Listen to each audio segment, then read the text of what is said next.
Vamos a invitar a la campana a sonar. Cuando la invitamos a sonar, enviamos nuestro amor, nuestros saludos y buenos deseos a los seres que la oirán.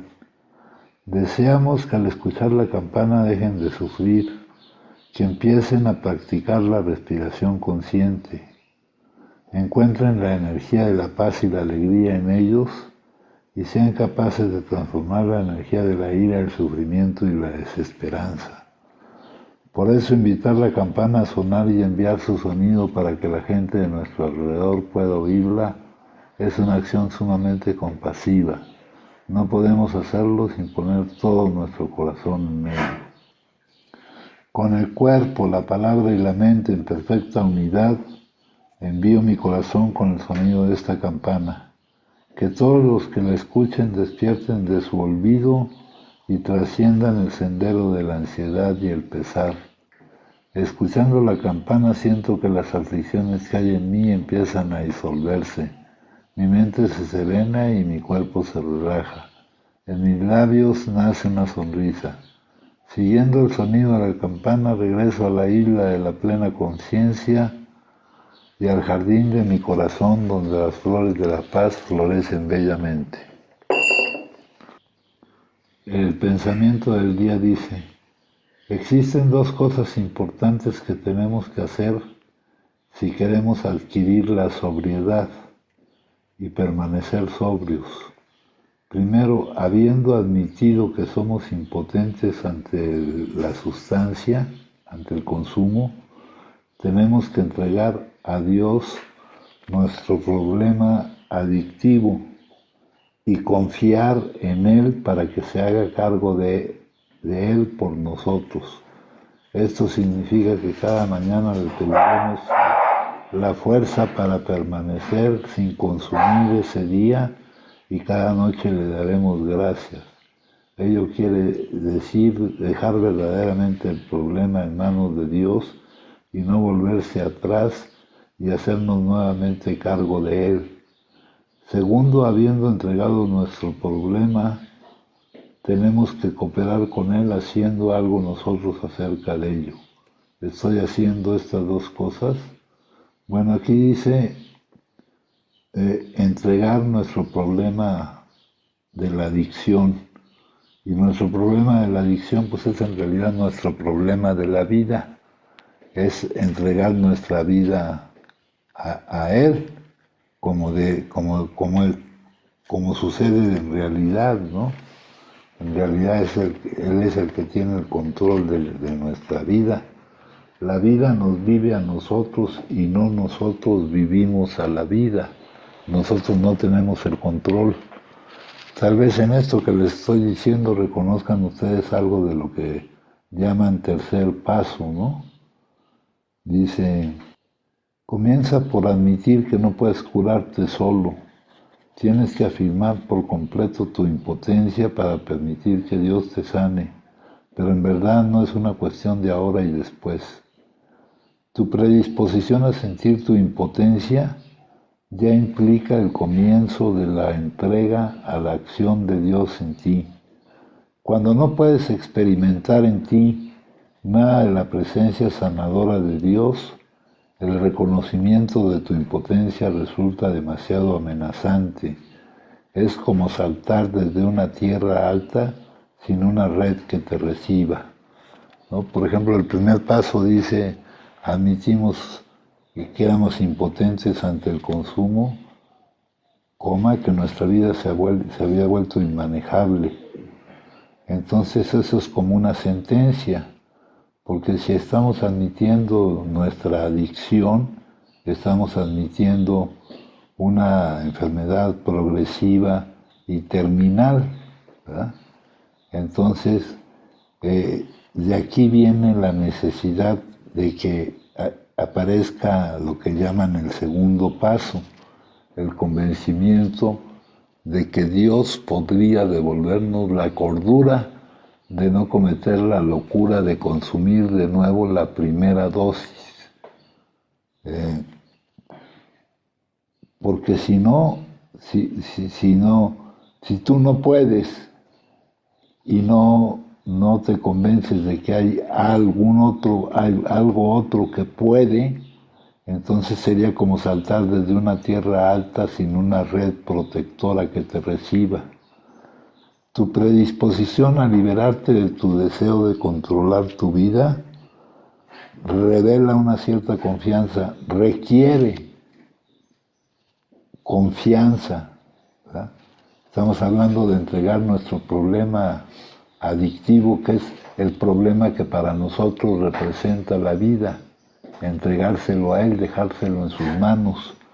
Esto es lo mismo que dice aquí, de liberarte de tu deseo, de que tú eres el que controla tu vida, más bien la vida es la que te controla a ti, pero debes de haber confianza para que no se produzcan las emociones que inconscientemente te niegues a vivir y que te lleven a iniciar el consumo.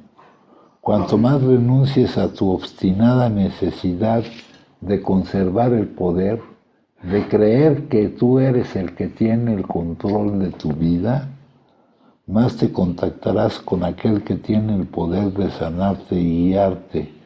Y cuanto más te contactes con ese poder divino, más fácil será confesarte a ti mismo y a los demás tu impotencia fundamental. ¿Se entendió la relación que había entre las cosas que dijimos? ¿No? Dice entregar nuestro problema de la adicción, entregárselo a Él, ya que nosotros no podemos nada al respecto. Somos impotentes, no podemos no consumir, pero nuestro problema del consumo surge de nuestro problema para vivir, de sentir que la vida es algo que hay que soportar, de las emociones que nos produce el que las cosas no sean como nosotros queremos que sean, la frustración, ¿no? Si tú pones tu atención en lo que tienes, en lo que hay, surge la gratitud. Si pones tu atención en lo que no está, en lo que tú crees que te hace falta, surge la frustración y nosotros somos intolerantes a la frustración, ¿no? Entonces, es entregar ese problema en sus manos y dejárselo en sus manos, no querer de nuevo volver a tomar el control nosotros mismos, ¿verdad? Y aceptar lo que es. Esto tiene mucha relación, o es otra forma de hablar de lo que se menciona en el tercer paso, ¿no?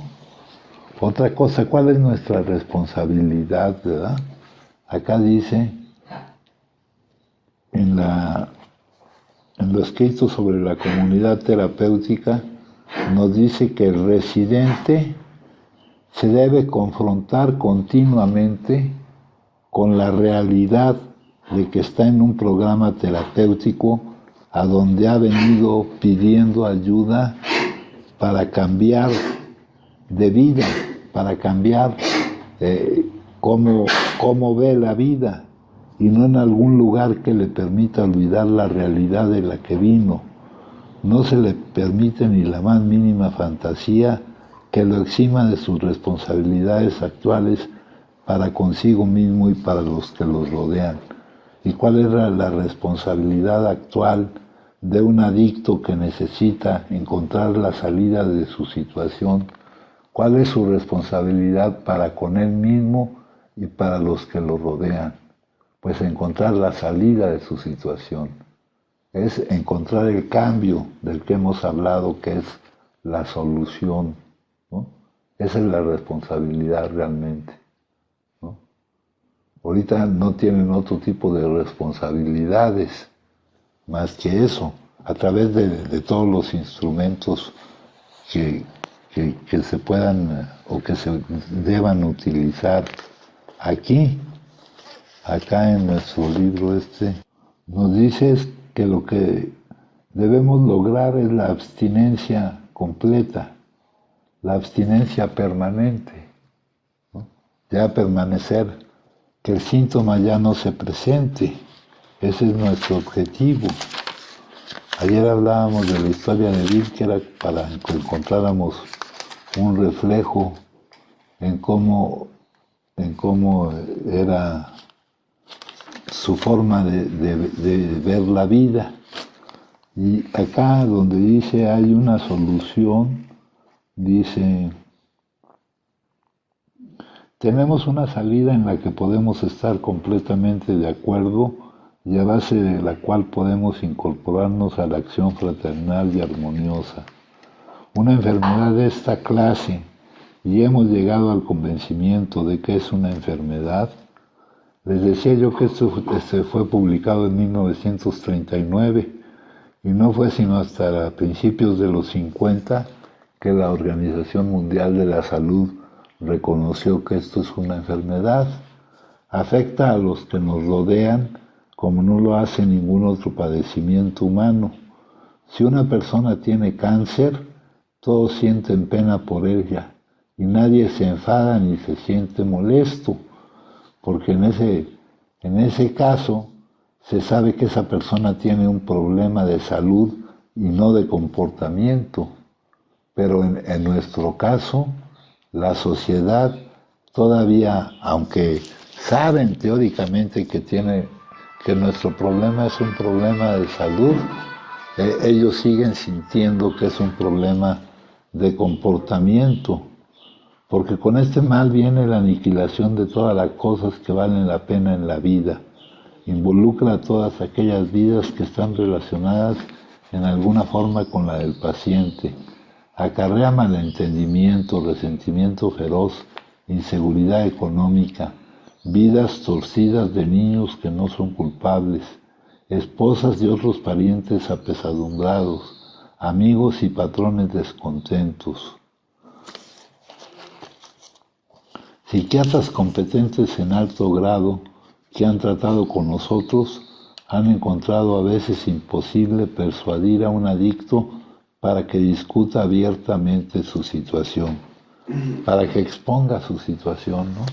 Ahorita en lo que acabábamos de leer ahorita, compañeros, escuchando la campana siento que las aflicciones que hay en mí empiezan a disolverse. A ver, por ejemplo, acá dice que es imposible que un adicto discuta abiertamente su situación. Una forma en que podríamos ver eso es qué tipo de aflicciones tenemos cada uno de nosotros. Eso a veces las hablamos en corto y no con mucha frecuencia. ¿Qué es realmente lo que estamos sintiendo durante este proceso? Eso lo mantenemos callado como si no hubiera ningún problema, como si no sintiéramos nada, ¿verdad?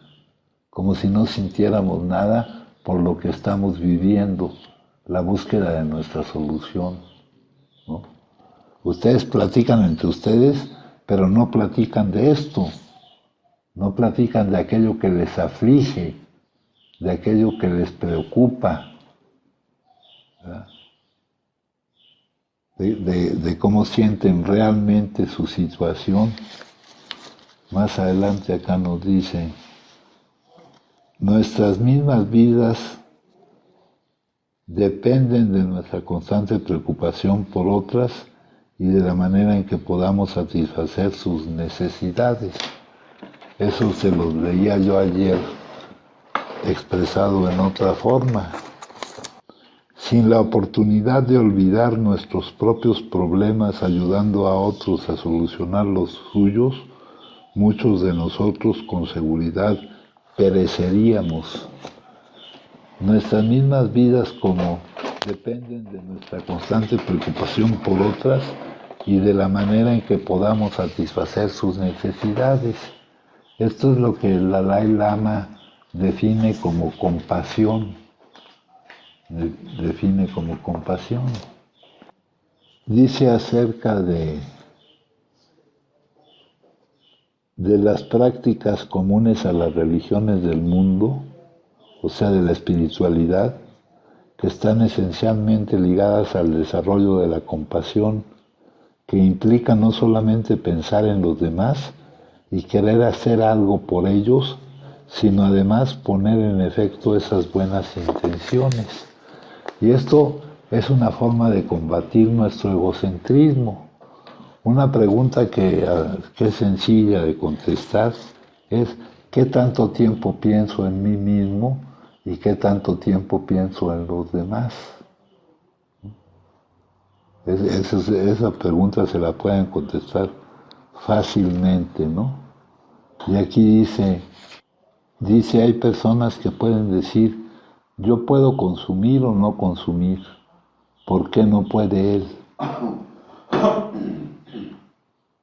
Esto el único que lo puede decir es una persona que, aunque sea consumidor, no sea adicto, porque el adicto puede consumir, ya lo sabemos, pero lo que no puede es no consumir, ¿no? Esas son observaciones comunes acerca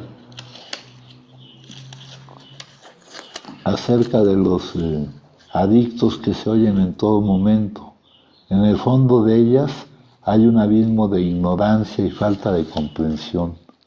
Nos damos cuenta de que estas observaciones, aquel que pueda decir yo puedo consumir o no consumir, se refieren a personas cuyas reacciones son muy diferentes a las nuestras. Los consumidores moderados tienen poca dificultad para dejar el consumo si tienen una buena razón para hacerlo. Pueden tomarlo o dejarlo. Luego tenemos cierto tipo, el que consume con exceso. Puede tener el hábito en tal forma que gradualmente llegará a perjudicarle en lo físico y en lo mental. Puede causarle la muerte prematura. Si se presenta una razón suficientemente poderosa, mala salud, enamoramiento, cambio de medio ambiente o la advertencia de un médico, este individuo puede también dejar de consumir o hacerlo con moderación, aunque esto le resulte difícil o tal vez hasta necesite ayuda médica. Pero ¿qué pasa con el verdadero adicto?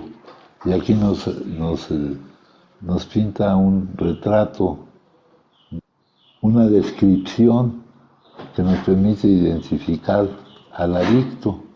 Dice, ¿por qué se comporta así si cientos de experiencias le han demostrado que una dosis significa otro desastre con todos los sufrimientos y humillaciones que lo acompañan? ¿Por qué se toma esa primera dosis? ¿Por qué no puede estarse sin consumir? ¿Qué ha pasado con el sentido común y la fuerza de voluntad? Ya veíamos ayer la explicación de que aquí lo que impera no es el sentido común y la fuerza de voluntad, puesto que es una urgencia inaplazable, es un mandato bioquímico el cual no puede dejar de obedecer por considerar que negarte a vivir esa emoción es una necesidad primaria de supervivencia. Entonces, muchas veces se analiza nuestra enfermedad sin tomar en cuenta lo que realmente es, que es lo que hemos estado viendo en las dos pláticas anteriores. Generalmente no tiene más ideas que la que usted pueda tener de por qué consumió esa primera dosis. Algunos consumidores tienen pretextos con los que se satisfacen parte del tiempo, pero en sus adentros no saben realmente por qué lo hicieron.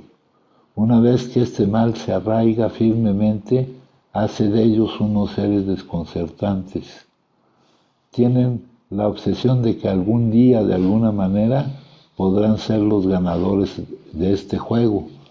Y para mí ni siquiera es cierto esto, ¿no? Empieza el consumo y uno no, de que menos yo no tenía en cuenta si iba a poder o no controlar mi manera de consumir o iba a haber o no consecuencias adversas.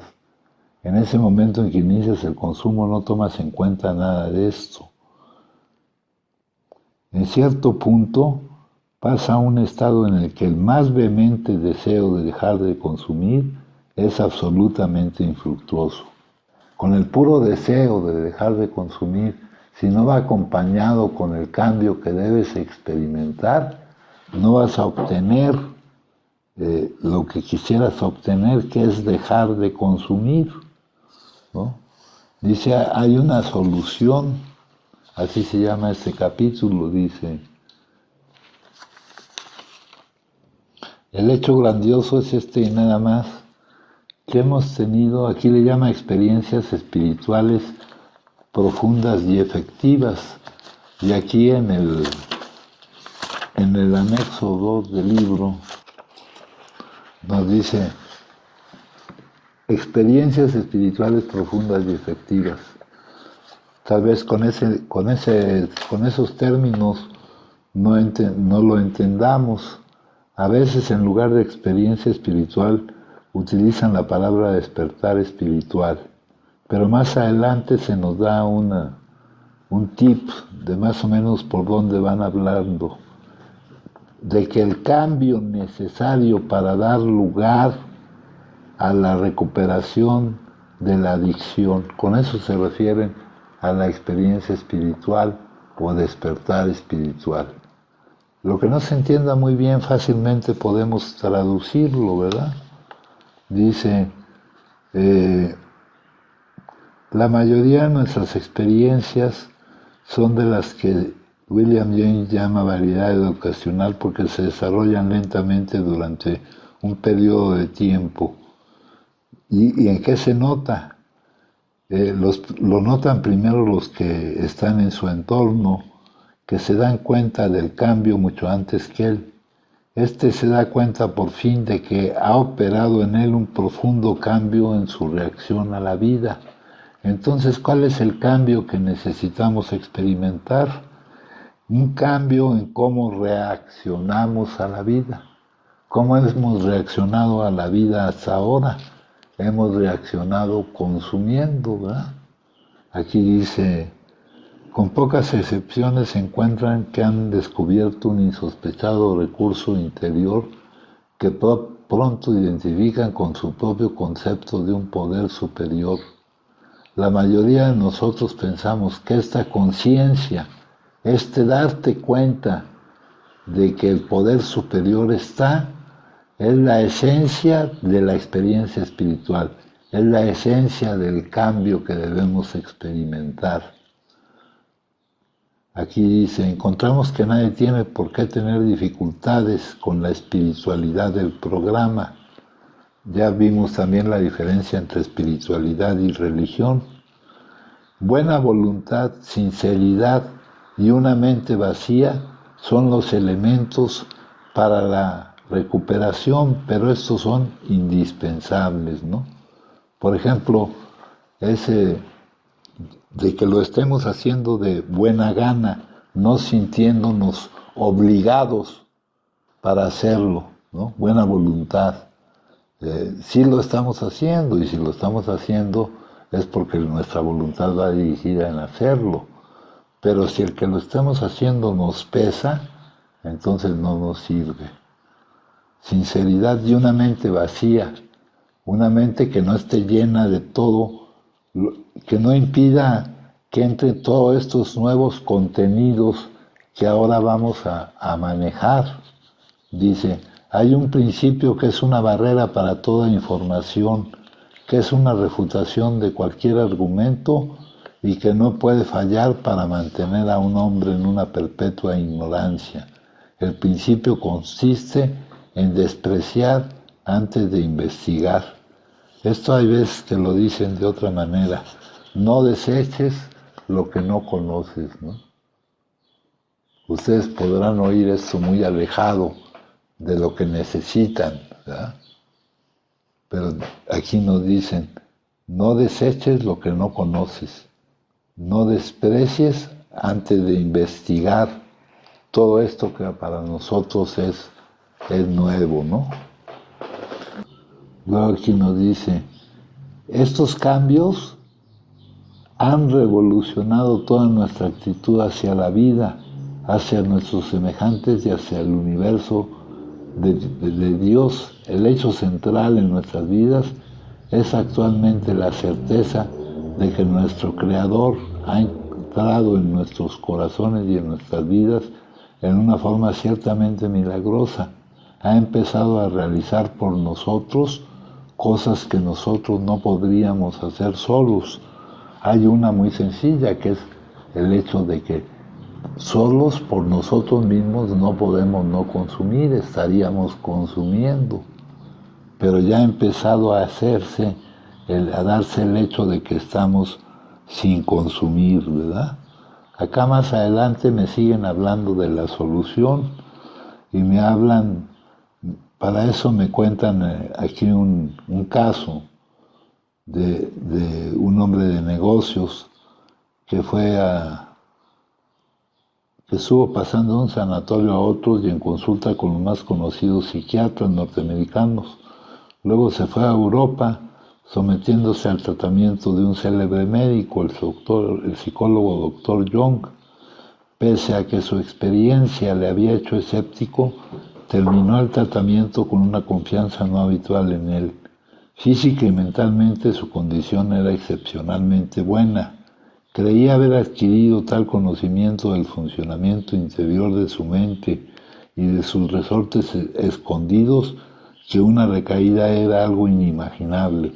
A pesar de todo esto, al poco tiempo estaba intoxicado.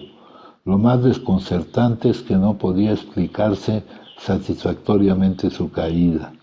Por lo tanto, regresó donde el médico y le preguntó sin rodeos por qué no se recuperaba.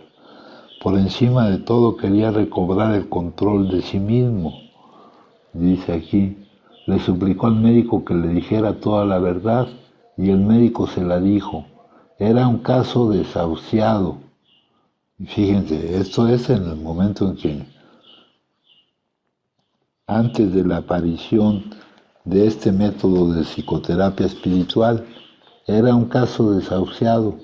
Nunca más podría recuperar su posición en la sociedad y tendría que encerrarse bajo llave o tener un guardaespaldas si esperaba vivir largo tiempo.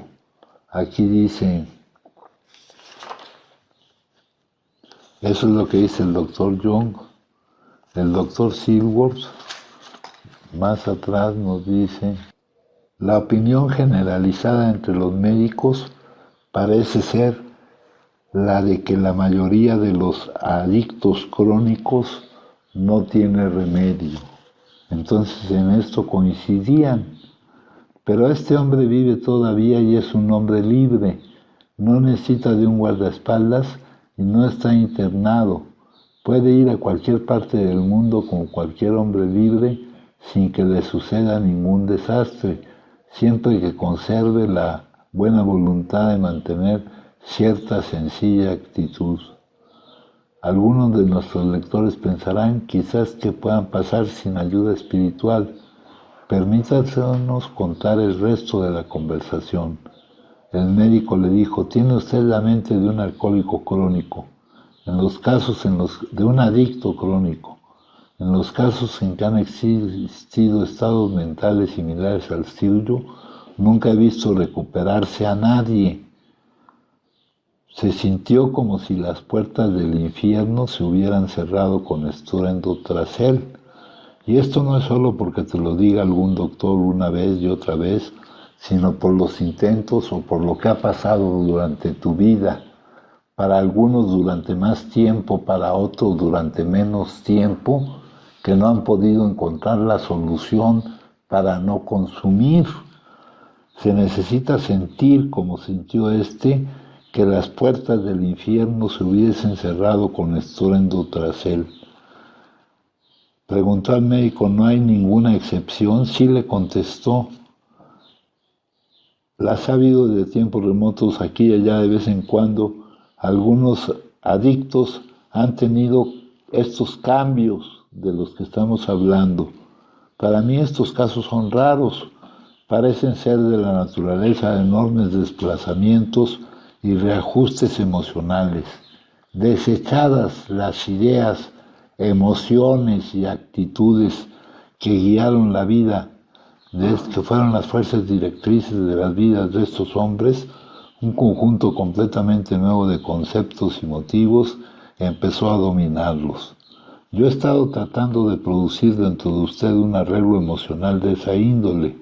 He empleado este método con muchos individuos, con otro tipo de enfermos mentales, puesto que eso era lo que se dedicaba este doctor, y con otro tipo de enfermos mentales sí lo había logrado, pero nunca he tenido éxito con un adicto de sus características. Al oír esto, por nuestra parte nosotros hemos buscado la misma salida con toda la desesperación del hombre que se está ahogando. Lo que al principio parecía un endeble junquillo ha resultado ser la amante y poderosa mano de Dios. Se nos ha dado una vida nueva, o si se prefiere, un designio para vivir, ¿verdad? ¿Y en qué se nota que este cambio se produce? Aquí dice, en el apéndice 2, nos dice que ese cambio se nota en que se produce en nosotros una nueva reacción a la vida, ¿no? Una forma distinta a reaccionar a lo que se vive, ¿no? Y esa forma distinta implica lo que le leía yo ahorita, no aferrarnos a tener el control de lo que vivimos, ¿verdad? Entregarle el problema de nuestra vida a ese poder más grande que nosotros y confiar en cómo lo va manejando Él, en cómo la vida se nos va presentando, para que no aparezcan las emociones que inconscientemente nos neguemos a vivir y que nos lleven a iniciar el consumo, al considerar como una necesidad primaria de supervivencia no vivir esas emociones. ¿Alguien gusta compartir algo? Les dije bastantes cosas. Psiquiatras competentes en alto grado consideran muy difícil que un adicto discuta abiertamente su situación. Aquí esto se lo relacioné con esta otra cosa de acá. Las aflicciones que hay en mí empiezan a disolverse. Podríamos hablar, es muy difícil que hablemos abiertamente los adictos, compañeros. ¿Cuáles son las aflicciones que hay en nosotros? En corto, alguien me ha dicho algo, pero ¿por qué no lo podemos ventilar abiertamente? ¿Qué es lo que nos hace sentir la situación en la cual nos encontramos?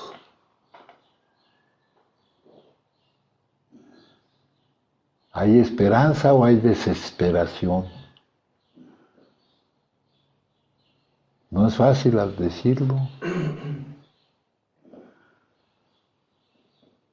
Ahorita se supone que este es un compartimiento donde podemos precisamente hacer estas cosas que estamos mencionando aquí.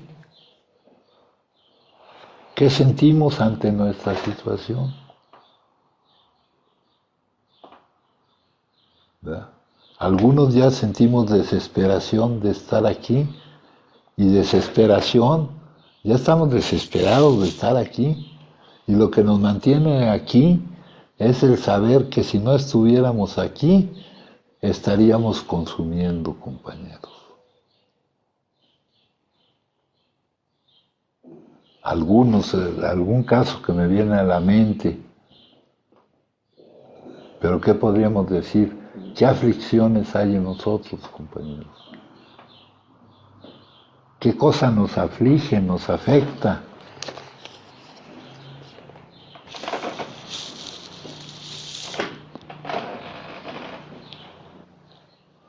Si gustan compartir, me dicen, Si no hay nada que les aflija, pues eso está raro.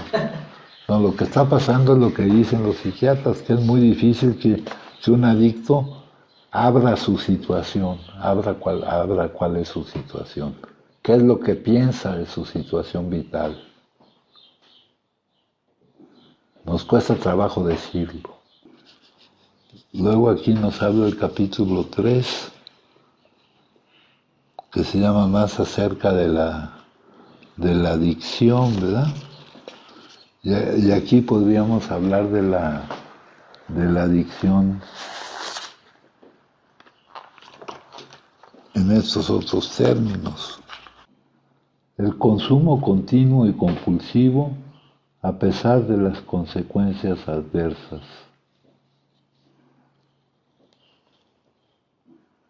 ¿Verdad?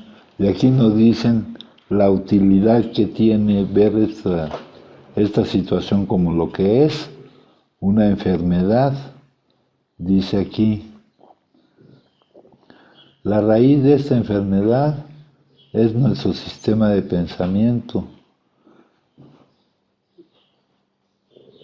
Sugiero un enfoque opuesto, ver la adicción desde adentro hacia afuera y entonces cambiando los pensamientos y creencias que nos condujeron a la experiencia adictiva. Con la dependencia a las sustancias químicas, el concepto de enfermedad tiene un papel extremadamente útil. Sin informar la confirmación o rechazo, porque todavía hay discusiones al respecto, en la recuperación temprana, el concepto de enfermedad permite al individuo y la familia liberar cierta condenación, juicio y culpa. Ahora tengo una opción acerca de cómo vivir mi vida. Si el decir que una persona padece una enfermedad permite que esa persona mire su interior en el momento presente y diga, a pesar de que tengo esa enfermedad, tengo una opción acerca de cómo vivir mi vida, entonces estoy a favor de que se use la palabra enfermedad. En caso contrario, si el decir que esa persona padece una enfermedad significa que dicha persona no se responsabiliza por su vida, entonces estoy en contra. En pocas palabras, padezco una enfermedad, la frase siguiente ideal, pero con todo y esa enfermedad tengo una opción de cómo vivir mi vida, porque esta enfermedad es controlable, para eso se necesita toda esta terapia, ¿no?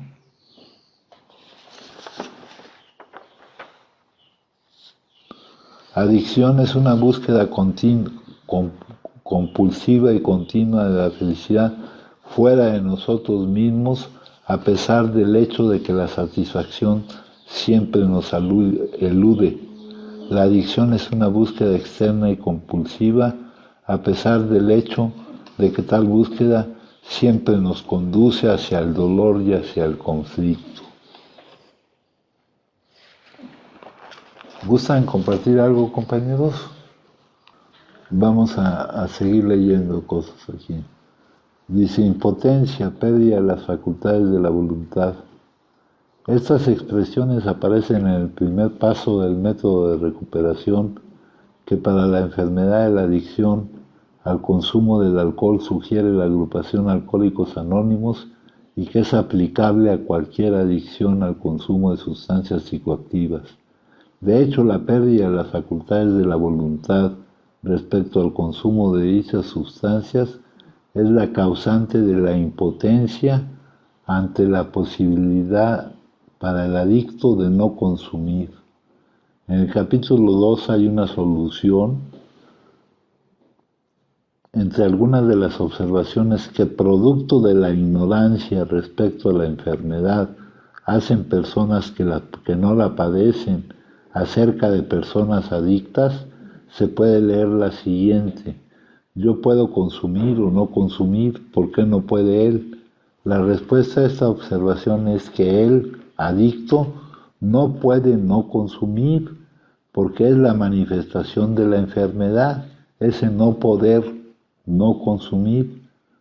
Este no poder no consumir es la impotencia de que se habla y que se expresa más adelante cuando se dice que cuando se trata de consumir, los adictos han perdido su capacidad de elegir el no hacerlo.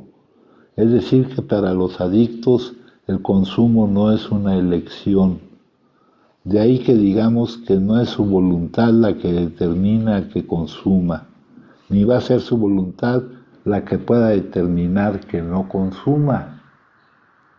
Que me digan, yo yo consumo porque quiero, no, consumo porque no puedo no consumir. O que me digan, no quiero consumir, dé como resultado que no consuman.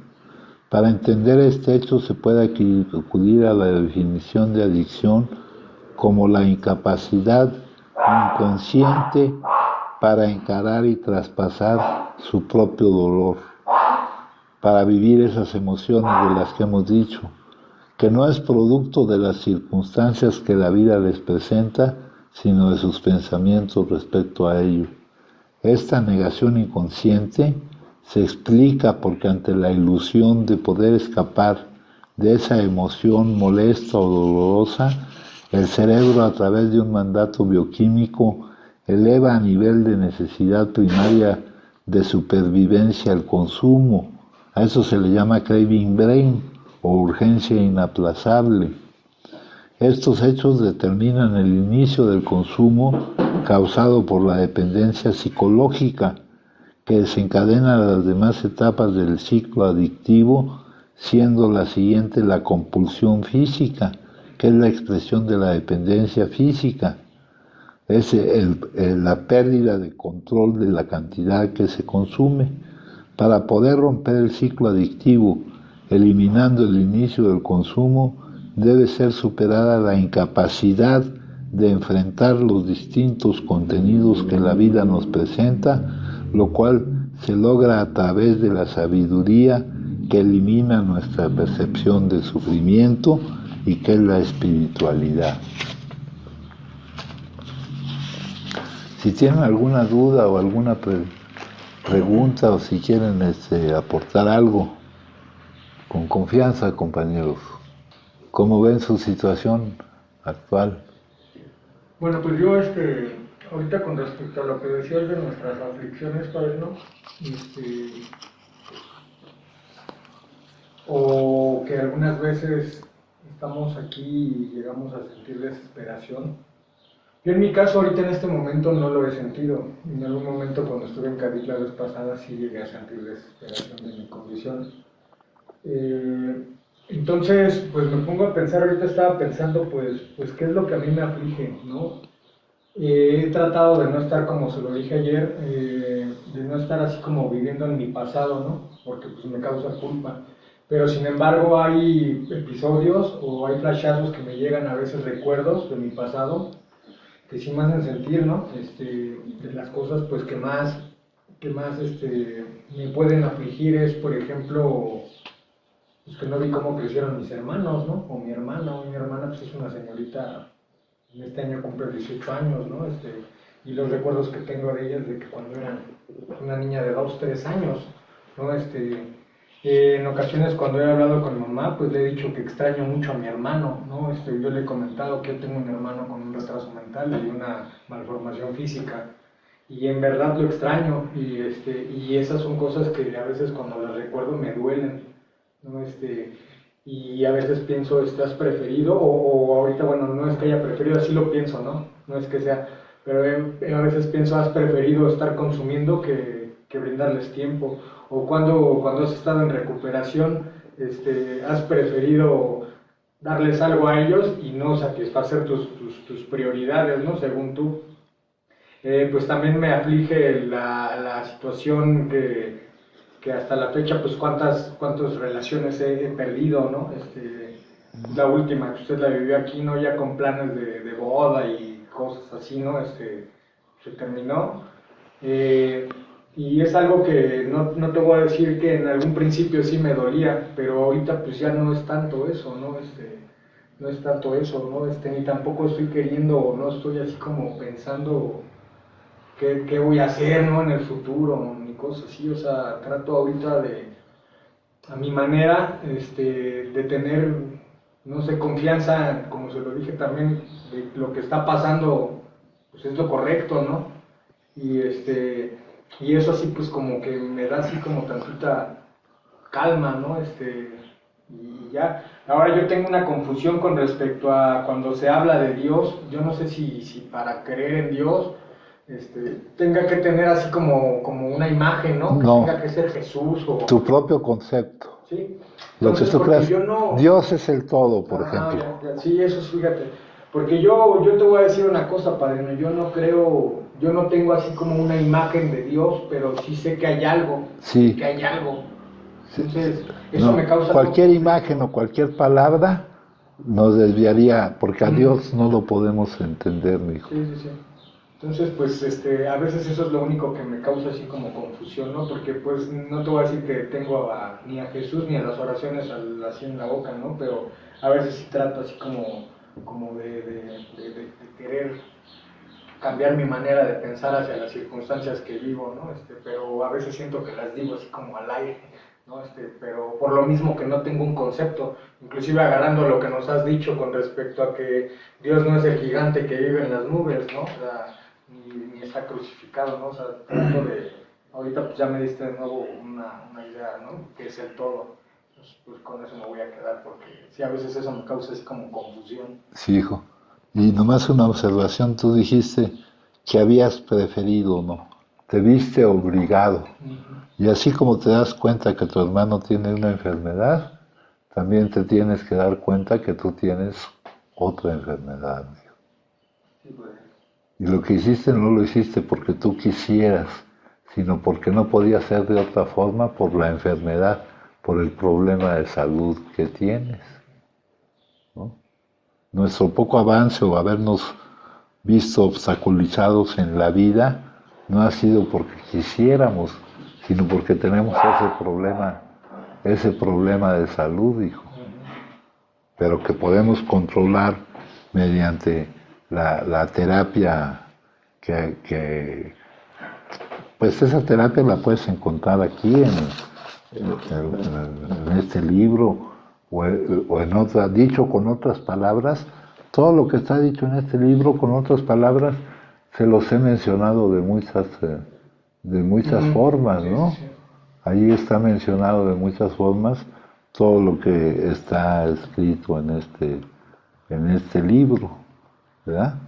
Dice cuál es la alternativa para nosotros, seguir siendo como somos, eso lo dice en el capítulo 4.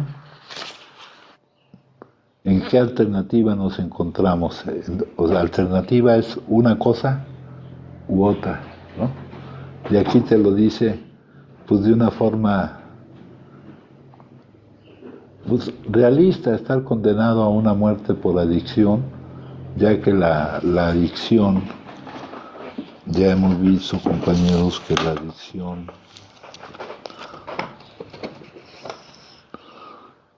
es una enfermedad progresiva, incurable y mortal, ¿no?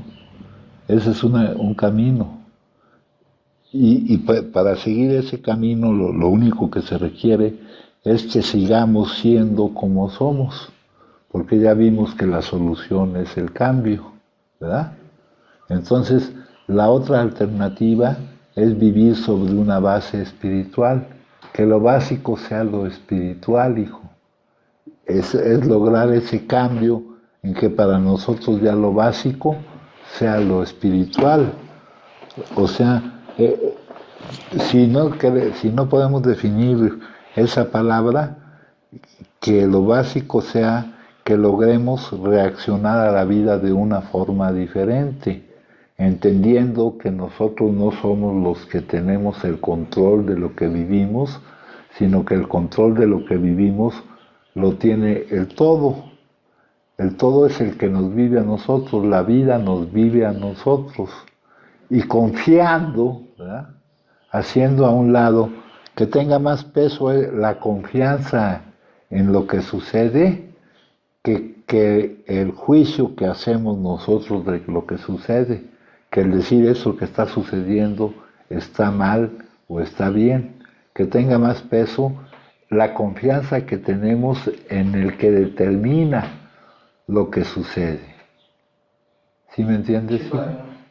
Sí, sí. Sí.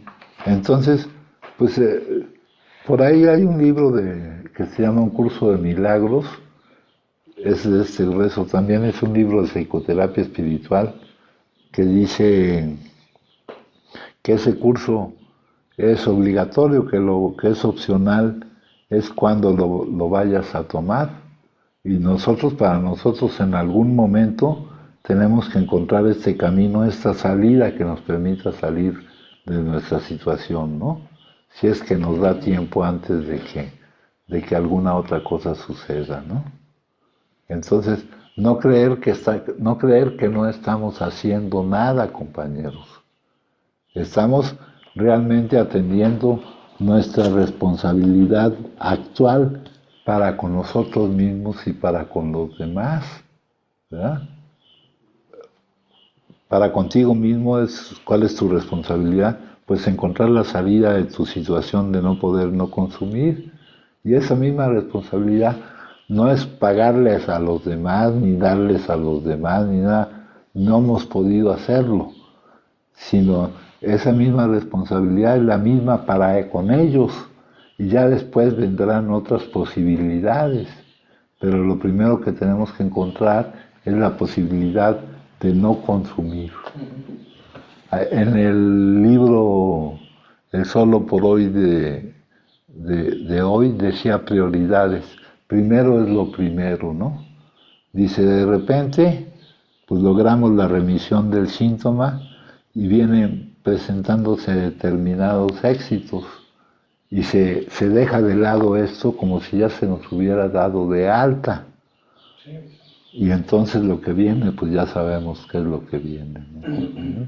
Aunque en otros campos consideremos que nos está yendo bien, para nosotros lo que ya no podemos abandonar es el tratamiento de nuestra enfermedad.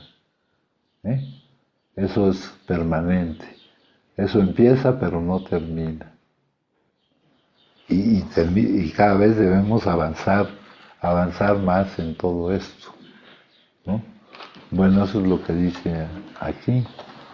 Luego, acá en nuestro proceso de tratamiento les dije que aquí todo se debe hacer más por convicción, por saber qué es lo que nos conviene que por imposición. Aparte de que así es más favorable que te impongan las cosas a que las hagas tú porque sabes que te conviene. No tenemos la manera de hacerlo de otra forma. Aquí no podemos obligarlos como en otros tipos. No podemos usar otros métodos que utilizan, por ejemplo, en los anexos o en otros lugares, ¿no? Pero sí tenemos un reglamento, compañeros. Tenemos un reglamento que les digo que ya está medio pasado de moda, pero sí tiene algunas cosas que pudiéramos rescatar, ¿no? Bueno, que cuando se violen los reglamentos hubiera alguna sanción, pero aquí dejé abierta la posibilidad de hacer excepciones al cumplimiento de estas normas, ¿verdad? Porque hay personas que no pueden cumplir, ya les he mencionado que no pueden cumplir con eso.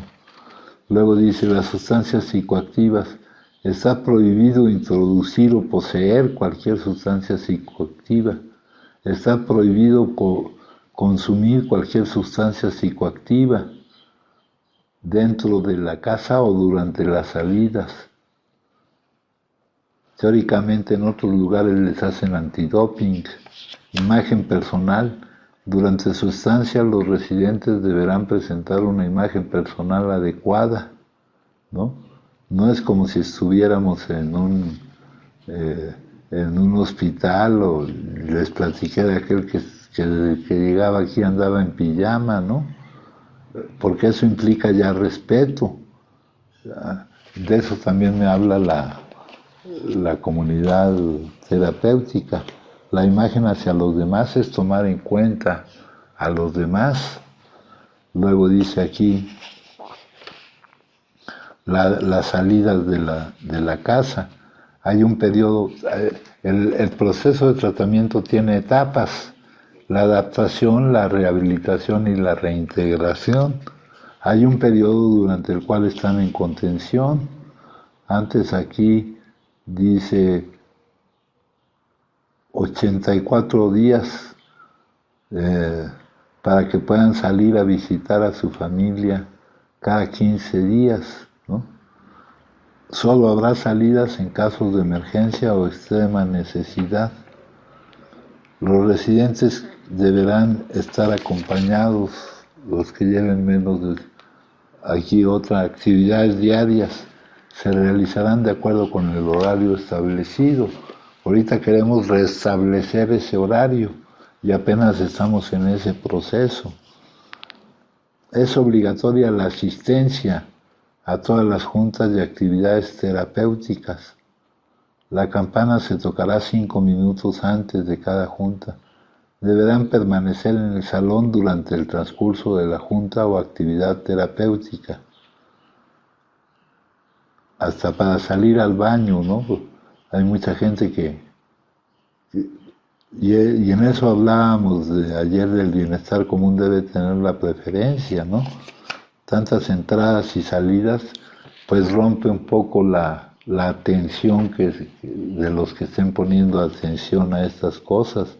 Está prohibido dormirse o distraer a los compañeros. Servicios diarios. Deberán realizar un servicio y o tarea diaria. Esos son los servicios que realizan allá. Dice aquí, la frecuencia con que se lleven a cabo estos servicios durante el día dependerá de las necesidades de la casa. La rotación de los servicios y o tareas se hará semanalmente. Los servicios se revisarán. Los utensilios de limpieza serán proporcionados por un encargado de la bodega. Los residentes son responsables de mantener la casa limpia y en buenas condiciones. Se prohíbe tirar basura o escupir en el piso. Está prohibido columpiarse en las sillas. Cualquier daño intencional que se haga a las instalaciones será pagado por la familia del responsable. Aquí pues todos los que están aquí no tienen ni familia, entonces no hay ni a quién cobrarle, ¿verdad? Y habrá lugares en los que no podrán entrar. Ningún residente podrá entrar sin autorización a las bodegas, la cocina, las oficinas, la azotea. Hubo una época en que aquí había mucha gente que le daba por subirse a la azotea. Dice, la casa anexa o el terreno contiguo. Solo podrán abrir la puerta a las personas autorizadas para hacerla. Nadie debe cambiarse de cama o de dormitorio sin autorización. Las camas deben permanecer bien tendidas durante el día. La ropa y los artículos personales. Pues aquí hay cosas que ya han pasado un poco de... Por ejemplo, los celulares estarían prohibidos, ¿no? Pero aquí como... pues todavía no podemos exigirles o pedirles tanto, ¿no? Luego dice, antes había un horario para el baño diario es obligatorio, ahora ya los horarios pues van variando. El dinero en efectivo, no podrán tener dinero en efectivo, deberán entregarlo para ingresarlo, aunque les pertenece a ellos, se usarán para el servicio de tienda.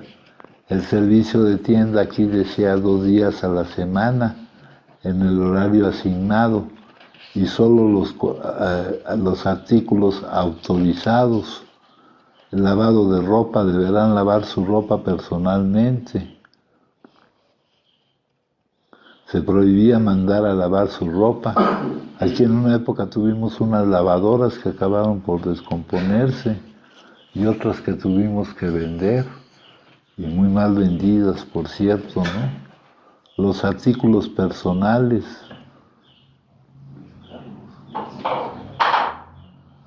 Queda prohibido introducir cualquier tipo de material pornográfico. Toda literatura que no sea de AA o DNA deberá ser autorizada. Se prohíbe hacer trueque o negocio con los artículos personales. Está estrictamente prohibido robar o tomar algo sin el consentimiento del propietario. Las visitas también. Ahora ya no hay problema con las visitas porque ya aquí nadie viene a visitar a nadie también.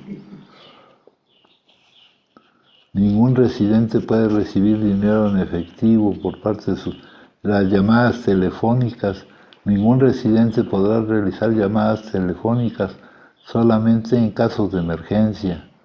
Pues solo podrán recibir llamadas telefónicas el domingo.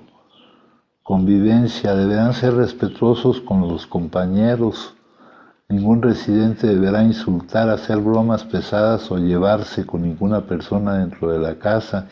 Se prohíbe utilizar lenguaje soez o de connotación sexual, sobre todo delante de las visitas. Queda prohibido cualquier romance o acto de tipo sexual con otros compañeros, los cortes de cabello, tiempo de permanencia en el programa. El tiempo de permanencia dependerá de avance en el proceso de recuperación. Los criterios para evaluar la salida de la comunidad serán los logros de los objetivos del plan de tratamiento, ¿no? Entonces, eso más es algo de lo que dice ahí, y es lo que queremos ir restableciendo poco a poco, ¿no? Ahorita no lo podemos hacer con mucha exactitud.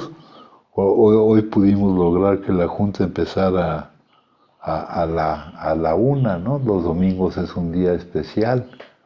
Ahora con mi problema de salud, yo no puedo, y por el lugar donde me cambié, no puedo llegar más temprano de lo que estoy llegando. Ya estoy procurando llegar más temprano, pero todavía me haría falta llegar más temprano, ¿no? Para que todo esto se vaya organizando, ¿no? Cualquier sugerencia, cualquier cosa que quieran hacer, tenemos hasta un buzón de sugerencias. Entonces, cualquier sugerencia, aquí la comunidad pues la formamos todos, ¿no? ¿Alguien gusta compartir, compañeros? ¿No? Bueno, pues entonces les agradezco. Gracias, no.